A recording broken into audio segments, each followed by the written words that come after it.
Hey guys, today in this lecture we are going to cover spread operators and how you can use it during your function calls. So closely related to the rest parameters is the spread operator. While rest parameters allow you to specify the multiple independent arguments that should be combined into an array, the spread operator allows you to specify an array that should be split and have its items passed into a separate arguments to a function.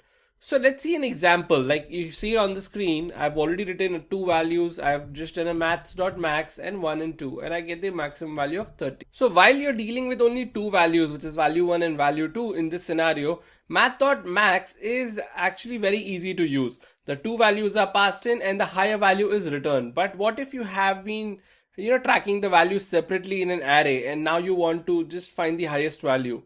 Math.max method doesn't allow you to pass in the array. So in es5 and earlier, you would just be stuck with searching the array yourself and probably using the apply. Let me show you how apply works. So what I will do is math.max.apply, and of course the first parameter is this pointer or the function that you need to call, and the second one is the array. So let's say the array will be called values. Let me go and create values here.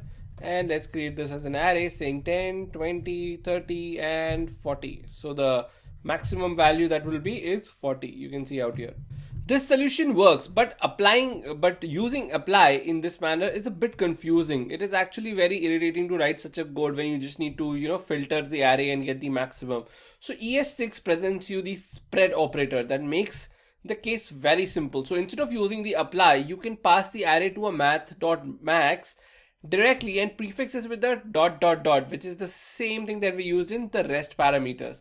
Now the only difference is the JavaScript engine will split the array into its number of arguments and pass it to the max. Let me show you an example. So now you have the array of values. So the same example, instead of doing math.max.apply, what we will do is we'll just have brackets, and let me just do a ... values, and the answer should still be 40.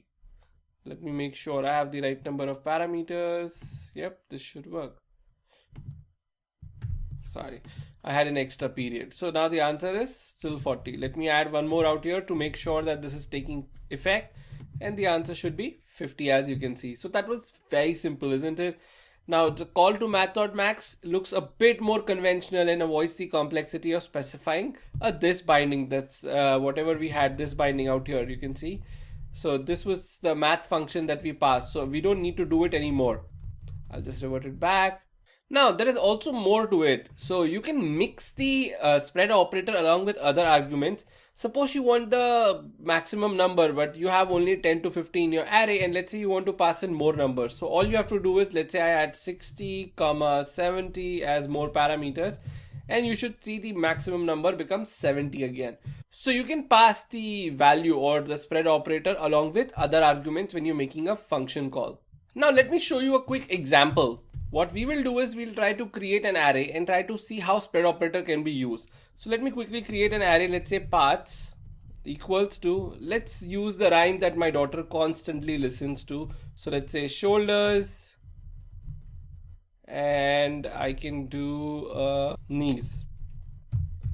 Now let's do parts, or actually the whole lyrics as, so first you have head, then you have shoulders, knees and toes.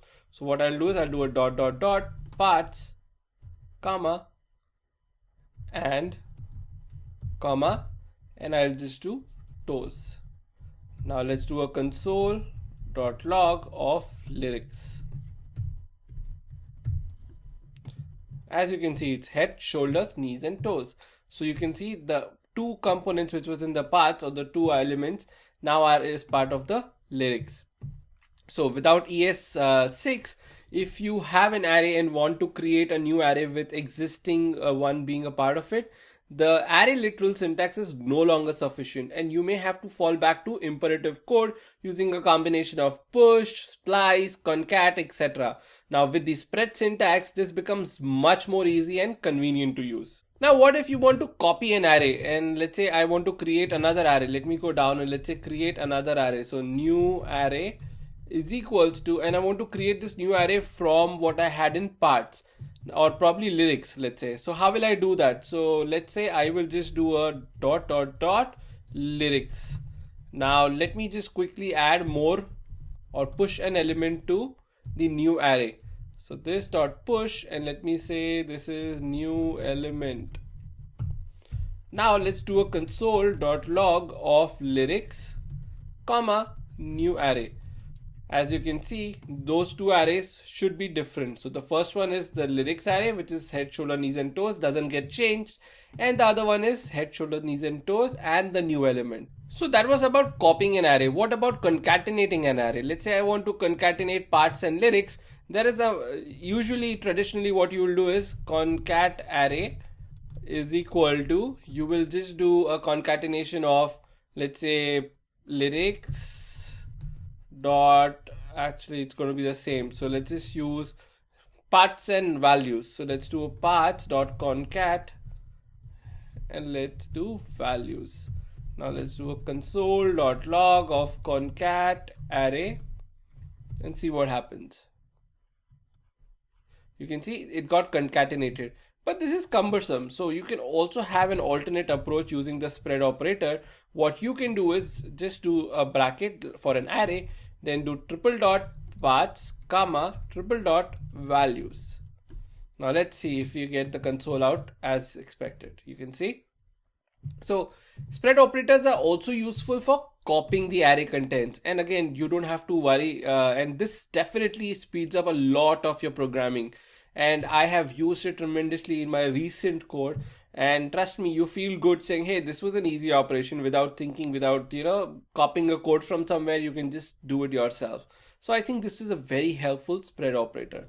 Now, if you have any questions on how spread operator works, or probably you have your own example that doesn't work, feel free to ask me in the Q&A section or in the comments, and I'll be very happy to help you out. I'll see you in the next class.